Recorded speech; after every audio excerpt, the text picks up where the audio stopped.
All right, Larry Bird, I got you. I'm over here in my office here. There we are. Perfect. You all are set up. I can hit the record. I'll do the recording when we start. I think I already pushed it. Okay. You can right. check. No, that's good. Yeah, it looks like you're on. Yeah, great. That's good. Let's see here. Get to a forum.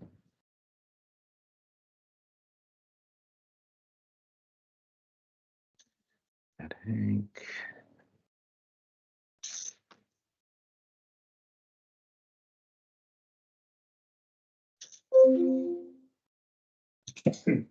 We'll give it a few. We're still waiting for our quorum. Folks coming on here.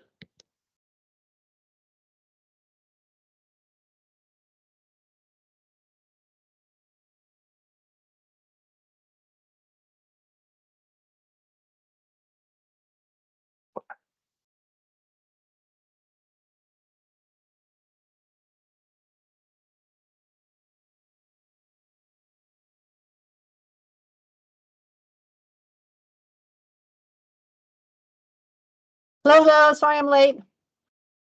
Hello, is that you, Bettina? Yes, here I am. No, Bettina. right away. Good afternoon. And Matt is here as well, a little later than Bettina. By just 2 seconds. Yeah. All right, I'm not the last one. And then I see Dom. Dominic, you there? Let's see. Give it a second for him to. Hey, how's it going? And then Rob. Good. Let's see Rob as well. Hey, afternoon. Good afternoon, Rob.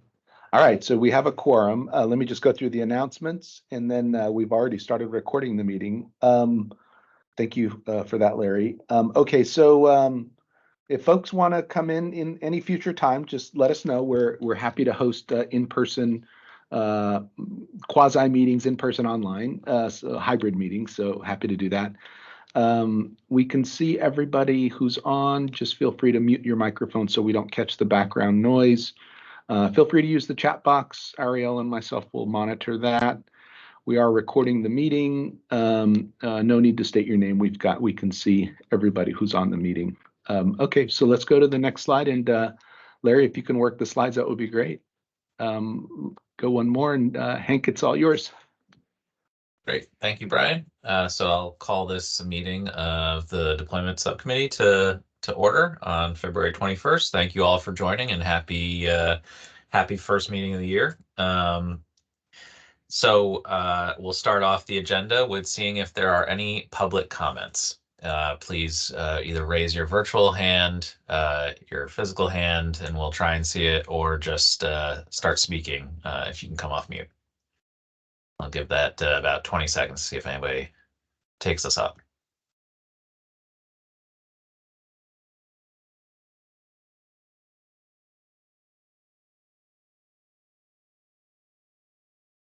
Okay, not seeing or hearing any takers. We will move on to the consent agenda.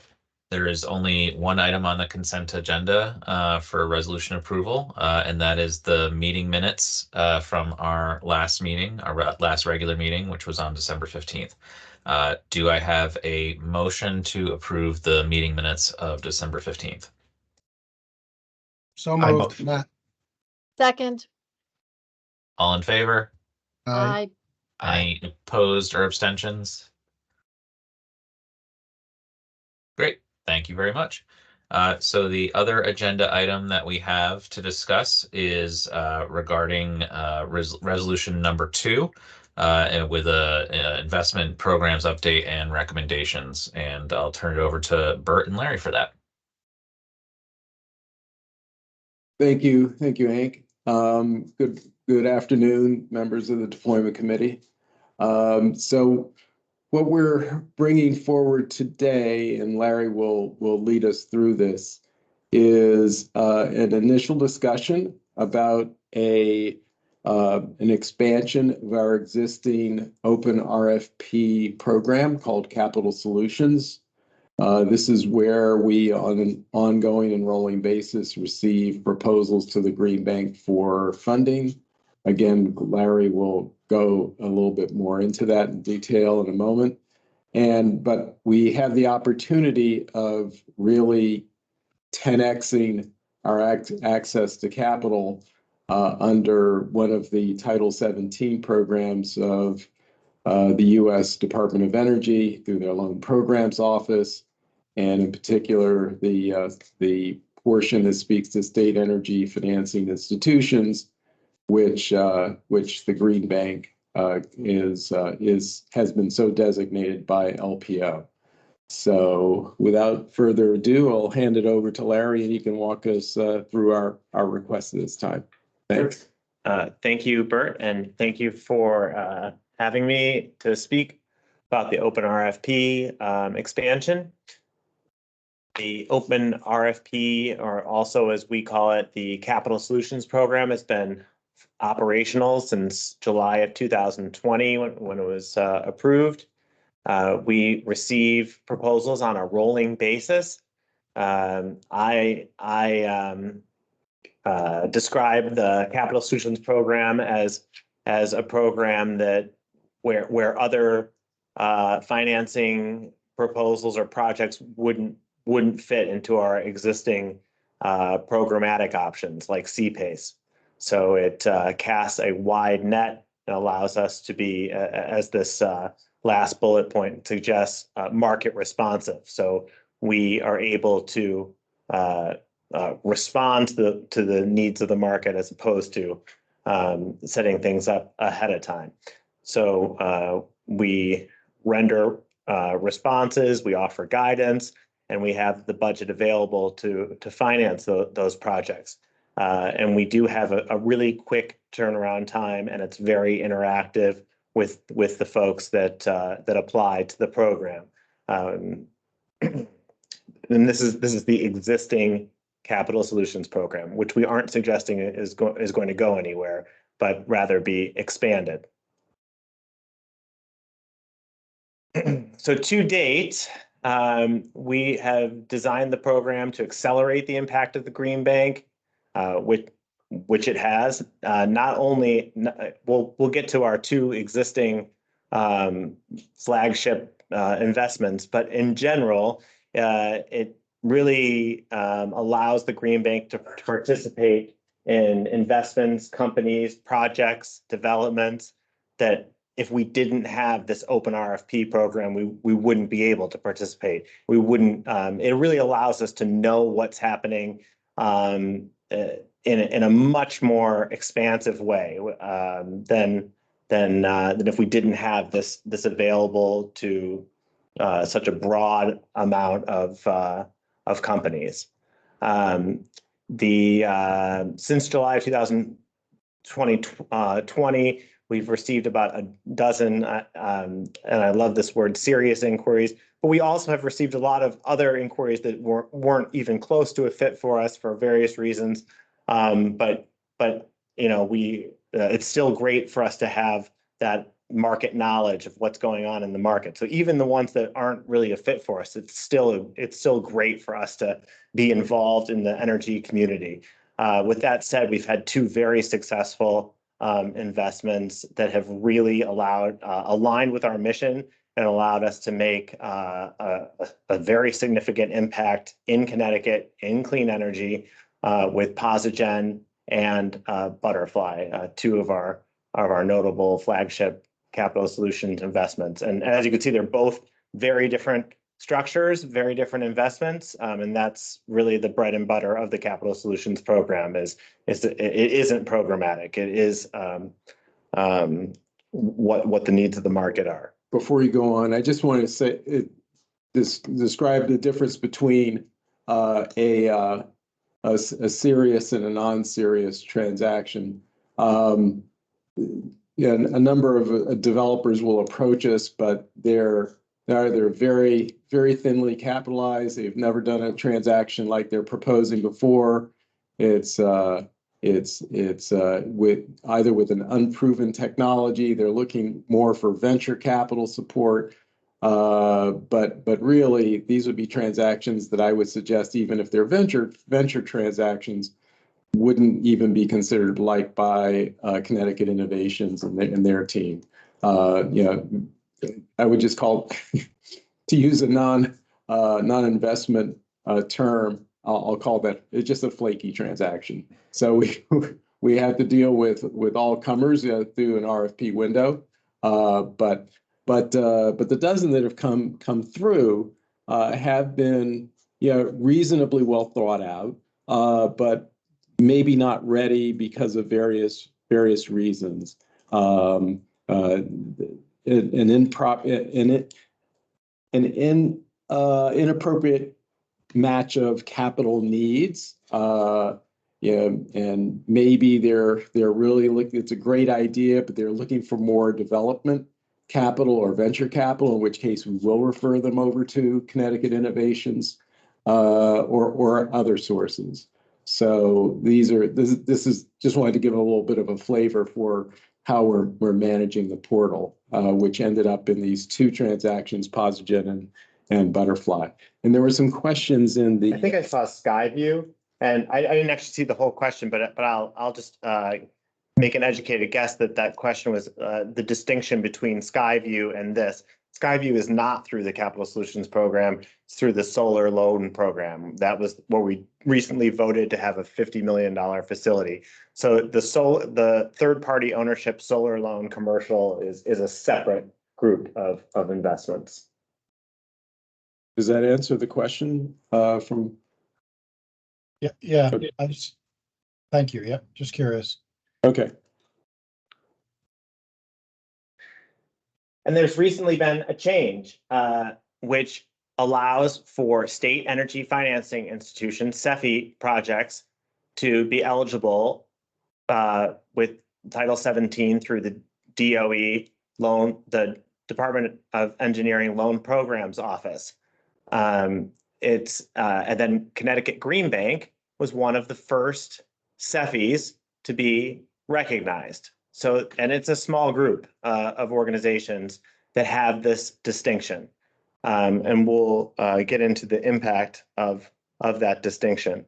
Up until this point, where there was the change in legislation, in order to have if you were a company that wanted a facility through the Loan Programs Office in partnership with the DOE and Title 17, you needed to prove that you were an innovative technology.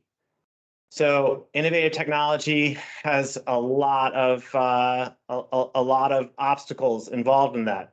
Who decides if it's an innovative technology? What is innovative technology?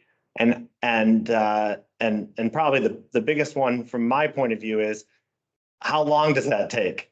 Because if you are a company and you need $1 billion to expand your company and make an impact, if you need debt for $1 billion and you have to go down a 6-month process with the Loan Programs Office only to find out at the very end that they don't think you're innovative, well, that's a really long journey to go down, and it's enough that you would think twice about it. So one is on the company side, and two is on the Loan Programs Office side. They have all of these applications to review, and all of this. They basically have to learn about everyone's technology to determine if it's innovative or not. What a great advancement to the implementation of Title 17 for them to say, you can be innovative, you can have innovative technology, or you can have meaningful financial support from a SEFI. So now all of a sudden, the Loan Programs Office will say, listen, our old requirements still exist, but another box that you can check in lieu of, or I guess in addition to, the innovation requirement is meaningful financial support from a SEFI. So what that does is that allows that box to be checked. And if you're a company, if you have a back and forth good vibe relationship with a SEFI or a group of SEFIs, you can go into this application process with a reasonable confidence that you're going to get approved in that one particular category. And then the other piece is, if you're the Loan Programs Office, now all of a sudden, instead of having 100 companies to learn about, you can focus a little bit more on the ones that already have, a letter of intent or some sort of step forward with a SEVI organization. So it lowers the administration burden on the loan programs office. It lowers the amount of angst that a company has in beginning this journey with the loan programs office, which is a significant amount of investment, both in expense and time. And then for us, it gives an incredible opportunity for us to make some impactful investments. I had just a quick clarifying question. So I think what I'm hearing is that this is another pathway through or to get into some of the LPO programs, but it's not necessarily a guarantee. So it's satisfying potential eligibility, but it's not as though if you have the meaningful support from a SEFI that you're definitely going to be approved for LPO funds.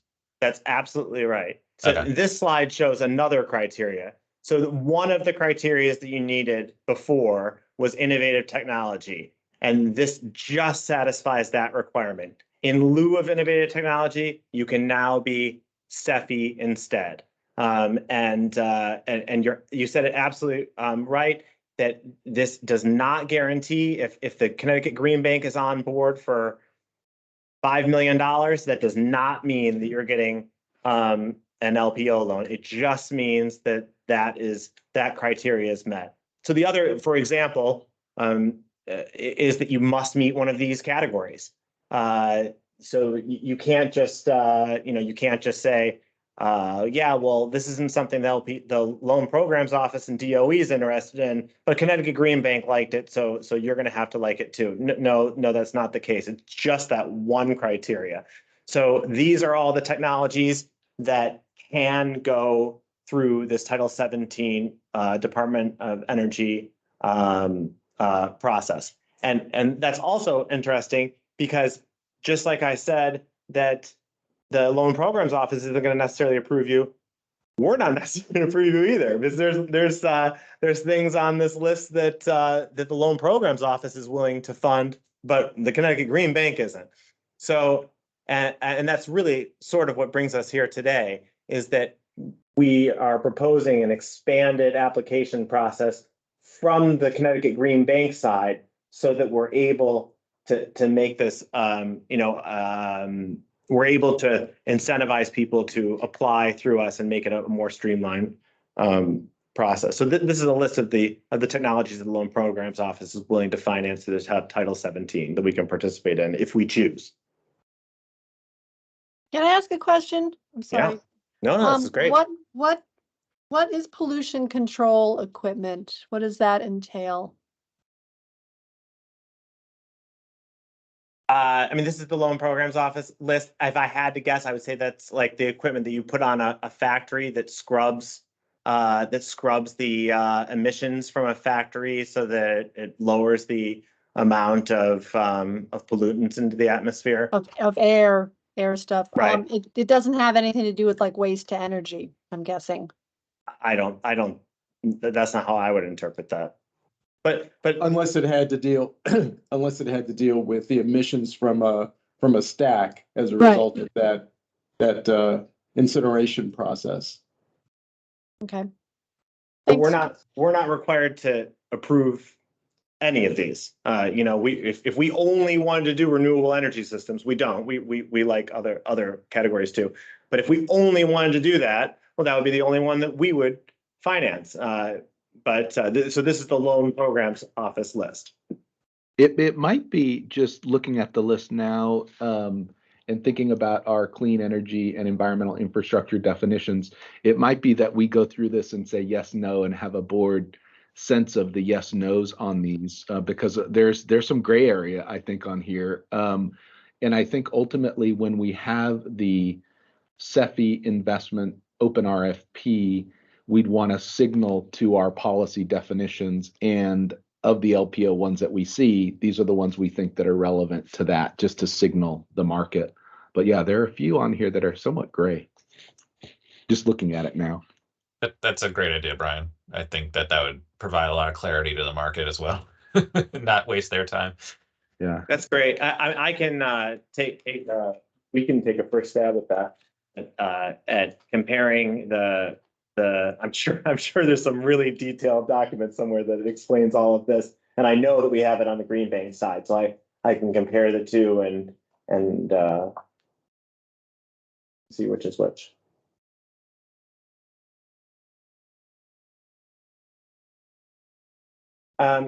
So what we are proposing moving forward, and I'll just say anecdotally that we're already getting folks requesting our CEFI designation and an investment for the purpose of moving forward with the loans programs office. Actually, a fairly significant number. I think we're up to like 6 different companies that have reached out to us in various phases of their loan programs office application. We just met with someone today. So someone that we met with today, of course, their question is, how do we get an investment from you folks? So it makes a lot of sense to streamline this process and have an application that is the same as the capital solutions process that it was before, but it's streamlined to specifically address this application process, this market, and what we are proposing is the document which we've created, which is a takeoff of the still existing capital solutions open RFP. We've modified it to address this particular market, and what we are proposing is asking, both your feedback, but then we'd also like to take that to the Department of Energy Loan Programs Office and ask for their feedback as well. I anticipate that they will have some language changes or recommendations so that we're able to work with them better. I think it will help our process, the process for the companies applying, the process once it gets to the loan programs office, since they're going to be working on it with us. So hopefully we'll at least gain some better quality there, or maybe invest some better quality working with the loan programs office.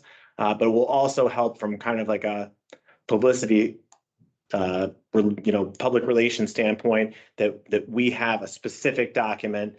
We take this type of financing so seriously that we have a special proposal for it, and it's something we can just kind of really hang our hat on and show, hey, this is something that we're actively requesting folks to apply with us.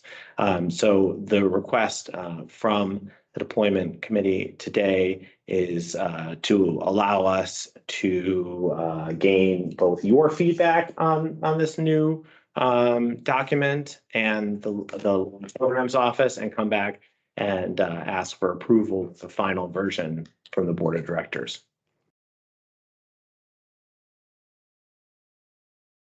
Great, thank you. Are there any other questions or thoughts, discussion points on this update and this proposal on how to move forward? And I'll note, so maybe if there's any points or additional recommendations that deployment committee members want to make for staff follow-up, entertain those as well. But I think this is a well-drafted resolution. It provides, to sort of the next steps for staff to take to consult with the LPO and just really help keep moving this forward.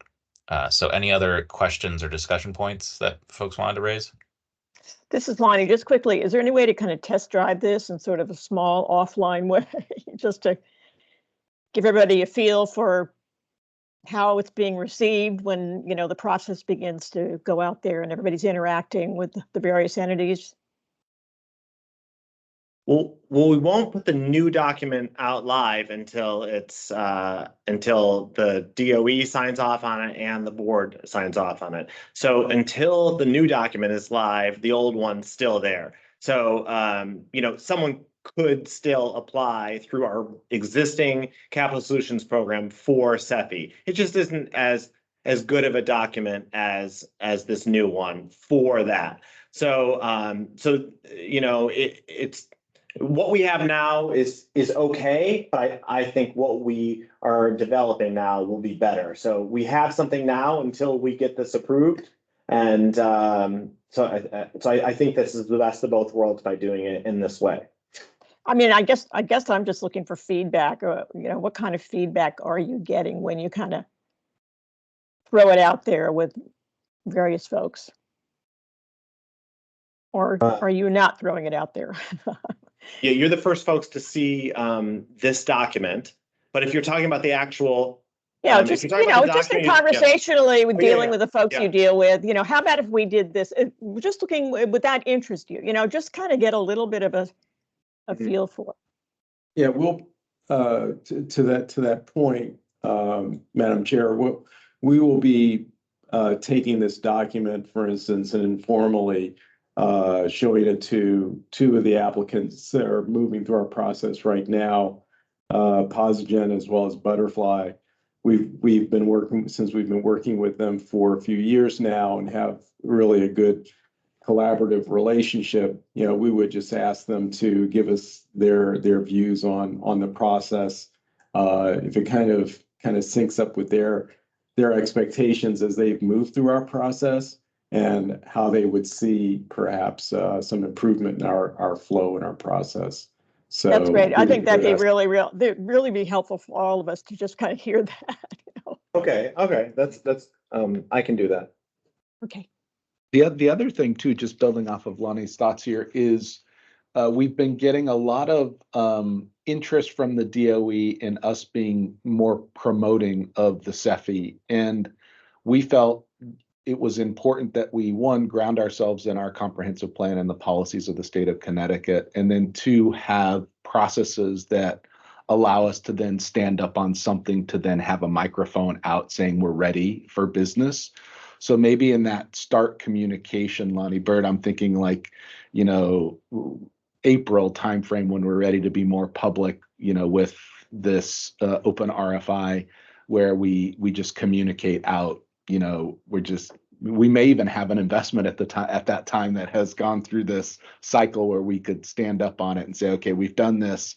We're holding another flag over here and invite others. Let us know about the process. Let us know what you're thinking. So there'll be another opportunity for communication with the DOE. Yeah, in fact, we will be bringing the Posigen transaction to the Posigen CEFI transaction to the April board meeting. So we're working on that right now. So the timing of that would be, with fingers crossed, for approval after that, sometime after that meeting. I had a somewhat related question just on timeline. So if this resolution does move forward at the deployment committee, staff will go off and do this good work, which we appreciate. And then the vision is for it to come back before the full board of directors to approve the full open RFP. And so I'm just wondering if you have a rough sense of the timeline that you expect to, have those conversations with DOE, develop whatever language, refine it, get it feedback, and then bring it to the full board for approval, just so we can sort of have it in the back of our head. We're thinking in the June or July timeframe, and we know that the June meeting is usually chock full of budget matters. It is usually an extended meeting, so we might push that into July, as it's only one more month to go, and probably doesn't upset our review process of transactions in any way. So I would say some between those two meetings. This is Matt. I apologize. I have to jump to another meeting. I don't know if you need me for a quorum to vote on this. We're okay, Matt, on a quorum. Okay. All right. Looks great, by the way. Very exciting. So good work, everyone. Have a good rest of Yeah. Thanks, Matt.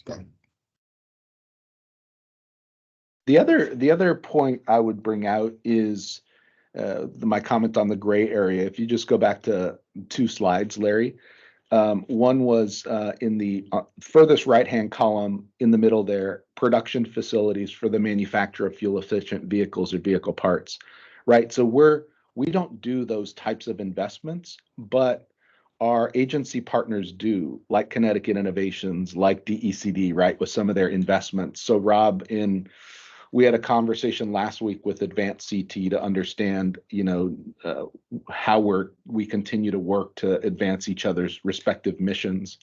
And it could be that, a CI investment company in a battery storage technology that's looking to manufacture, or, the likes of Cadenza or the likes of Nanoramics in Bridgeport, where there's an economic development rationale where we could encourage CI to also work to be designated as a CEFI. It doesn't only have to be us, it could be other agencies, and we see that in other states. So that's something that we've parked as a conversation. We just want to get used to the process and understand what things are required before we build out that full tool set of things to try to use the LPO for. Actually, that's a great point, Brian. One question that's been lingering in my mind. So, for example, it has advanced nuclear, and Green Bank doesn't do nuclear, right? So really, this has to align to the strategies of the Green Bank, even though all these are eligible. So, what is the process then, based on what you said? So, say it is Connecticut Innovations, and because there is, for the record, as you indicated, at DECD, we are supportive of building out the supply chain for electric vehicle parts. You have it, whatever we can do to assist in that for a clean economy. What would that look like, say, if another agency or organization wanted to become a CEFI? How involved would the Green Bank have to be in that process? Sounds like a good question for a loan programs office. Yeah. We would definitely go back to them. But because we built in our comprehensive plan, CEFI, and it's a part of what we've looked at, we put that in front of them. That was kind of, for the most part, our application in their determination was that it was part of our plan. But yeah, we would introduce our other colleagues to the LPO and support them through, if they felt this was a vehicle to support, their policy interests.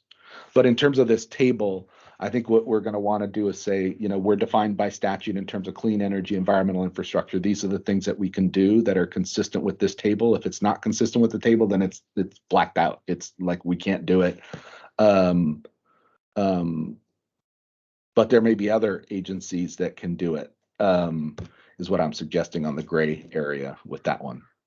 Right, that makes sense. Okay, all right, no, that satisfies my question. Thank you. Great. Are there any other questions or discussion points before I call for a motion? Seeing and hearing none, do I have a motion to approve resolution number 2?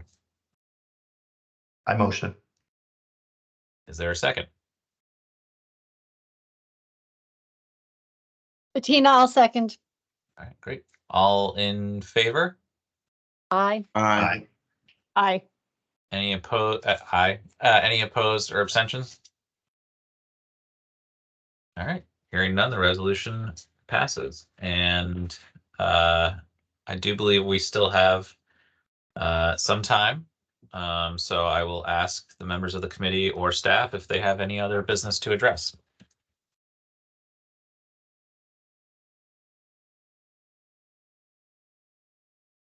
All right.